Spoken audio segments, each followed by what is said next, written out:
Ya, Presiden Rusia Presiden Ukraina Volodymyr Zelensky ini mengemis bantuan sistem pertahanan rudal Iron Dome kepada Israel.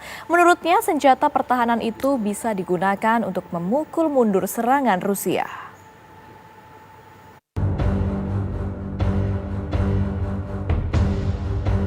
Invasi Rusia di Ukraina masih terus berlanjut. Presiden Ukraina Volodymyr Zelensky meminta bantuan Israel dalam menghadapi serangan Rusia di negaranya. Ini adalah permohonan terbaru Zelensky kepada negara Yahudi tersebut. Dia menyampaikan permohonan bantuan itu saat berbicara kepada parlemen Israel melalui tautan video. Zelensky yang juga seorang Yahudi mempertanyakan keengganan Israel untuk menjual sistem pertahanan rudal Iron Dome ke Ukraina. Sejauh ini Israel menolak untuk mengirim senjata apapun ke Ukraina dan hanya bersedia menjadi negosiator perdamaian untuk kedua negara. Gara-gara keengganan itulah Kiev pernah menyebut Tel Aviv takut kepada Moskow. Zelensky mengatakan dirinya was-was Perang Dunia Ketiga bakal pecah jika negosiasi dengan Putin gagal. Dia menilai negosiasi menjadi satu-satunya jalan untuk mengakhiri perang. Zelensky menyatakan siap untuk bernegosiasi dengan Putin, namun belum ada informasi detail kapan negosiasi bakal terlaksana. Можна довго запитувати, чому ми не можемо отримати від вас зброю, або чому Ізраїль не вів потужні санкції проти Росії, чому не тисне на російський бізнес, але відповідь все одно обирати вам, шановні брати і сестри. І вам з цією відповіддю потім жити, народи Ізраїлю. Українці зробили свій вибір. 80 років тому рятували євреїв, і тому серед нас є праведники народів світу. Народи Ізраїлю, тепер і у вас є такий вибір. Permohonan bantuan Iron Dome Israel oleh Zelensky disampaikan ketika kota Mariupol terus mengalami pengeboman berat dari Rusia. Lebih dari 400.000 warga Ukraina terperangkap di kota Mariupol dengan sedikit makanan, air, dan listrik. Rusia meminta pasukan Ukraina di Mariupol untuk meletakkan senjata mereka agar pasukan Rusia bisa membuka koridor kemanusiaan.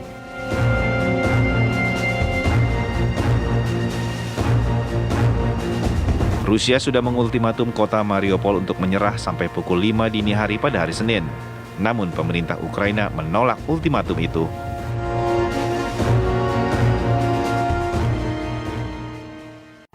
Ya, sistem pertahanan udara Patriot yang dijanjikan NATO akhirnya tiba di Slovakia. Dan inilah iring-iringan truk yang membawa sistem pertahanan udara Patriot buatan Amerika Serikat.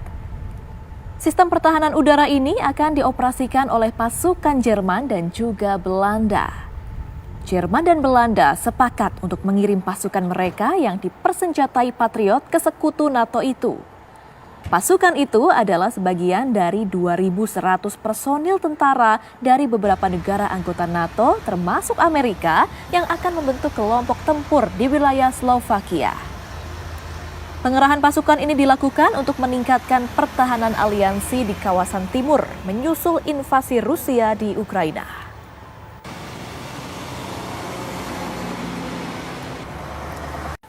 Pemirsa, serangan Rusia ke Ukraina kembali berlanjut. Kali ini gempuran Rusia menghantam sebuah pusat perbelanjaan di kota Kiev, ibu kota Ukraina. Serangan pun mengakibatkan kebakaran hebat.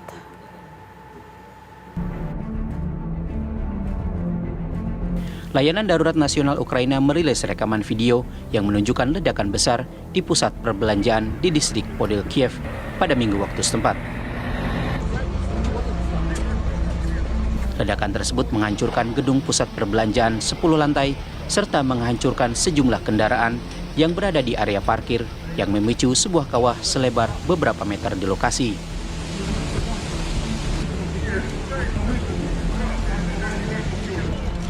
Tidak lama setelah ledakan, petugas pemadam kebakaran bergegas ke pusat perbelanjaan untuk menyelamatkan orang-orang yang terjebak di bawah puing-puing.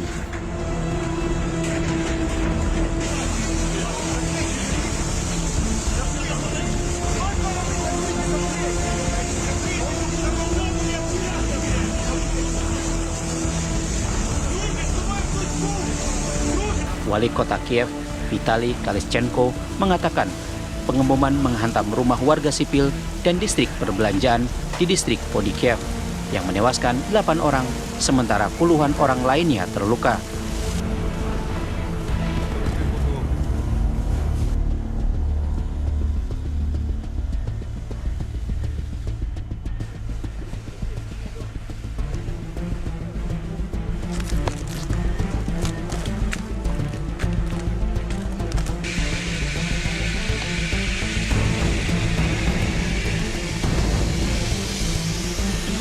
Korban diperkirakan bertambah lantaran saat ini tim penyelamat masih mencari warga yang diduga berada di reruntuhan bangunan.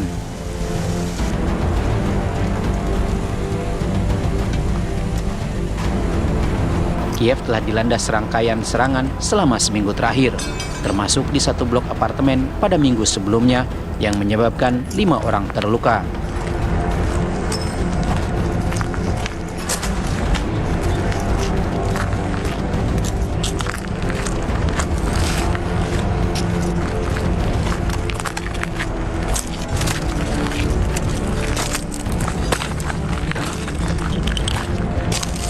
Kemajuan Rusia di Kiev sebagian besar terhenti.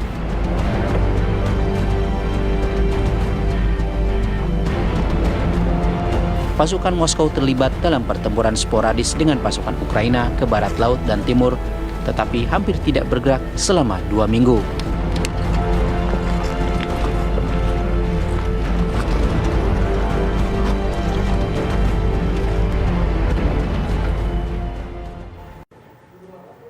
Kita awali dari informasi pertama pemirsa, 400.000 orang masih terjebak di Mariupol, kota yang mengalami kerusakan parah akibat serangan pasukan Rusia sejak dimulainya invasi pada 24 Februari silam.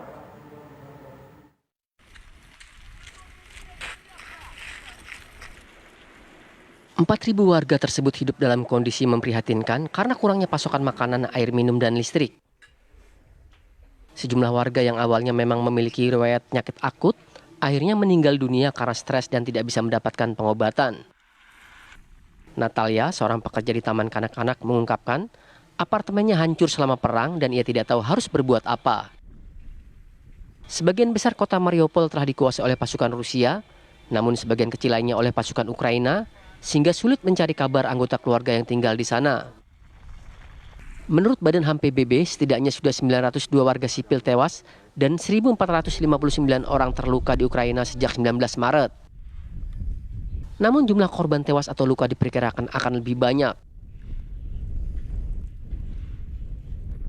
Warga Ukraina di Kherson berdemonstrasi dan menyuruh pasukan Rusia untuk pulang ke negaranya. Warga Ukraina terekam melakukan demonstrasi damai saat mereka menghadapi truk militer Rusia.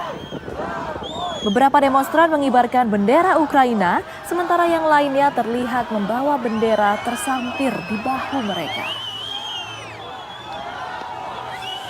Terlihat mereka mengkonfrontasi 2 truk yang memiliki simbol Z dicat di atasnya, yang merupakan sebuah huruf yang terkait dengan militer Rusia. Dalam video tersebut terlihat para demonstran berjalan sepanjang jalan Ushakova meneriakkan agar pasukan Rusia pergi. Kendaraan militer itu pun kemudian berjalan mundur dan memutar balik untuk pergi dari area tersebut. Perlawanan terhadap pasukan Rusia dikabarkan terus terjadi di kota tersebut, begitu juga demonstrasi dari warga.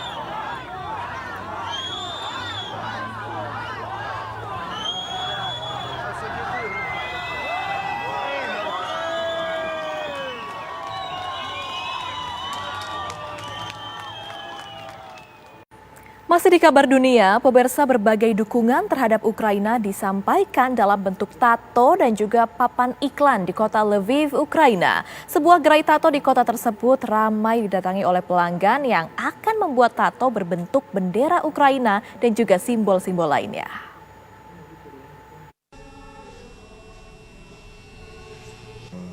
Invasi Rusia ke Ukraina telah memasuki pekan keempat. Berbagai pesan patriotik dibuat dalam bentuk tato dan papan iklan. Olena Barlevich Remaja berusia 18 tahun ini akan membuat tato bergambar lambang Ukraina dengan pesawat militer yang melambangkan perjuangan untuk membela negaranya. Olena mendatangi gerai tato milik Natalia Tansnets yang kedatangan banyak klien dari berbagai wilayah di Ukraina untuk membuat tato serupa. Natalia menyatakan bahwa 70% pendapatannya akan disumbangkan bagi tentara Ukraina. Menurutnya, tato tersebut akan menjadi pengingat kesedihan dan perang tragis yang melanda negaranya hingga mengakibatkan korban jiwa. Pekan lalu, Natalia kehilangan salah satu kliennya yang tewas di medan perang. Sementara itu, warga lainnya bersama Yuri Kobrin menemukan cara kreatif untuk mendukung pasukan Ukraina. Kobrin yang bekerja di perusahaan percetakan untuk papan iklan itu membuat papan-papan iklan berisikan pesan motivasi untuk negaranya, terutama para tentara Ukraina. Beberapa di antaranya berisi pesan religius, meminta Tuhan melindungi para tentara di medan perang.